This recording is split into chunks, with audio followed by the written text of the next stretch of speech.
வணக்கம் நண்பர்களே. இந்த காணொளியில் இந்திய அரசியலமைப்பு மற்றும் அடிப்படை சட்டங்களை பற்றி தெரிந்து கொள்வோம். எதற்காக நாம் இதை தெரிந்து கொள்ள வேண்டும்? இந்திய அரசியலமைப்பு என்பது வழக்கறிஞர்கள் அல்லது நீதிபதிகள் மட்டுமே தெரிந்திருக்க வேண்டிய ஒரு புத்தகம் அல்ல. இந்திய குடிமகனாகிய ஒவ்வொருவரும் அறிந்திருக்க வேண்டிய வாழ்க்கை வழிகாட்டும் சட்ட ஆவணம். இந்த தொடரில் மிகவும் எளிய தமிழில் இந்திய அரசியலமைப்பின் அடிப்படை அம்சங்களை ஒவ்வொன்றாக கற்றுக்கொள்வோம். வாருங்கள் வீடியோவிற்குள் செல்வோம். இந்தியாவின் உச்ச சட்டத்தை புரிந்து கொள்வோம். இன்றைய பாடத்தின் நோக்கங்கள். அரசியலமைப்பு என்றால் என்ன? நாட்டின் அடிப்படை மற்றும் மிக உயர்ந்த அதிகாரப்பூர்வ சட்ட ஆவணத்தின் வரையறை. தேவையின் காரணம்.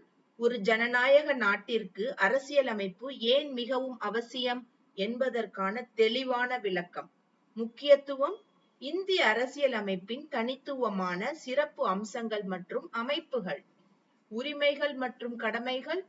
ஒவ்வொரு இந்திய குடிமகனுக்குமான அடிப்படை உரிமைகள் மற்றும் பொறுப்புகள். அரசியலமைப்பு என்றால் என்ன? உயர்ந்த சட்டம் அல்லது சுப்ரீம் லா. அரசியலமைப்பு என்பது ஒரு நாட்டின் மிக உயர்ந்த அதிகாரப்பூர்வ சட்ட ஆவணமாகும். இது நாடு எவ்வாறு நிர்வகிக்கப்பட வேண்டும் என்பதையும் அரசாங்கத்தின் ஆட்சி அதிகாரங்கள் என்ன என்பதையும் தெளிவாக வரையறுக்கிறது. குடிமக்களின் பாதுகாப்பு. நாட்டின் அனைத்து குடிமக்களுக்கும் சமமான பாதுகாப்பையும் நீதியையும் உறுதி செய்கிறது. குடிமக்களின் அடிப்படை உரிமைகளையும் முக்கிய கடமைகளையும் வழங்குகிறது. முக்கிய கருத்து. எந்த ஒரு புதிய சட்டமும் அரசியலமைப்பின் விதிகளுக்கு எதிராக இருக்கக்கூடாது. அரசியலமைப்பு ஏன் தேவை? கிரிக்கெட் போட்டி உதாரணம். விதிகள் இல்லாத கிரிக்கெட் போட்டியில் யார் வெற்றி பெற்றார்கள் என்று கணக்கிட முடியாது. மைதானத்தில் பெரும் குழப்பம் ஏற்படும். அனைவரும் தங்கள் விருப்பப்படி செயல்படுவார்கள். அதேபோல் ஒரு நாட்டிற்கும் முறையான நிர்வாக விதிமுறைகள் தேவை. அந்த அடிப்படைதான் அரசியலமைப்பு. சட்டங்களின் அடுக்குமுறை அமைப்பு. சட்டங்களின் அடுக்குமுறை அமைப்பு ஹையரார்கி ஆஃப் லாஸ். இந்திய அரசியலமைப்பு சுப்ரீம் லா. நாட்டின் மிக உயர்ந்த சட்ட அதிகாரம். 2. நாடாளுமன்ற சட்டங்கள் சென்ட்ரல் ஆக்ட்ஸ். மத்திய அரசினால் இயற்றப்படும் சட்டங்கள். 3. மாநில சட்டங்கள் ஸ்டேட் லாஸ். மாநில சட்டமன்றங்களால் இயற்றப்படும் சட்டங்கள். 4. உள்ளாட்சி விதிகள் லோக்கல் ரெகுலேஷன்ஸ். உள்ளாட்சி அமைப்புகளின் நிர்வாக விதிகள். நாட்டில் உருவாக்கப்படும் அனைத்து சட்டங்களும் அரசியலமைப்பை பின்பற்றியே தீர வேண்டும். அரசியலமைப்பு நமக்கு என்ன சொல்கிறது? அரசாங்கம் மற்றும் நீதித்துறை, நாடாளுமன்றம், குடியரசுத் தலைவர், பிரதமர் ஆட்சி அதிகார கட்டமைப்பு மற்றும் சுதந்திரமான நீதித்துறை இயக்கம். தேர்தல் முறை. மக்களாட்சி வழியில் மக்கள் பிரதிநிதிகளை தேர்ந்தெடுக்கும் நேர்மையான தேர்தல் அமைப்பு. உரிமைகள் மற்றும் கடமைகள். சமத்துவம், கருத்து சுதந்திரம், வாழ்வுரிமை பாதுகாப்பு மற்றும் தேசிய கொடியை மதித்தல் போன்ற கடமைகள். இந்திய அரசியலமைப்பு முக்கிய தகவல்கள். 395 ஆரம்பகால ஷரத்துகள் ஆர்டிகல்ஸ். முக்கிய வரலாற்று மைல்கற்கள். உருவாக்கப்பட்ட நாள் 26 நவம்பர் 1949. இந்திய அரசியலமைப்பு நடைமுறைக்கு வந்த நாள் 26 ஜனவரி 1950. அதைத்தான் நாம் குடியரசு தினமாக கொண்டாடிக் கொண்டிருக்கிறோம். ஆரம்ப கட்டமைப்பு. 395 ஷரத்துகள் ஆர்டிகல்ஸ், 22 பகுதிகள் பார்ட்ஸ், 8 அட்டவணைகள் ஸ்கெட்யூல்ஸ்.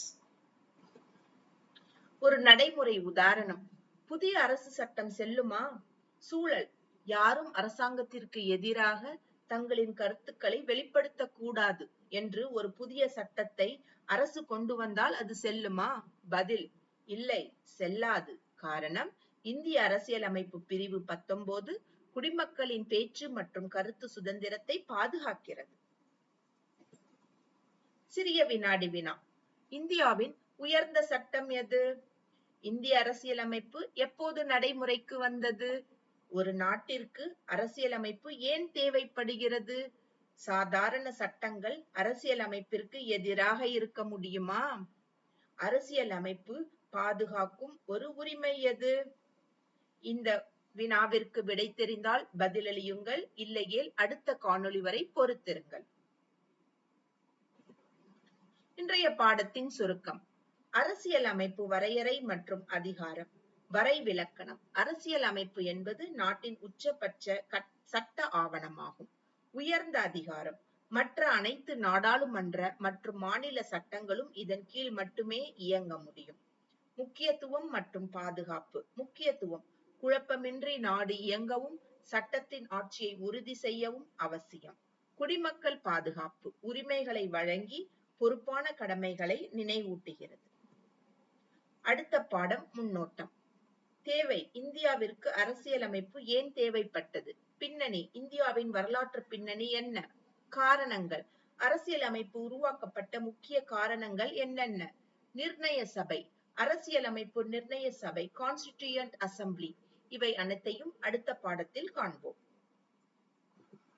நன்றி. இந்திய அரசியலமைப்பை நன்கு தெரிந்து கொள்ளுங்கள்.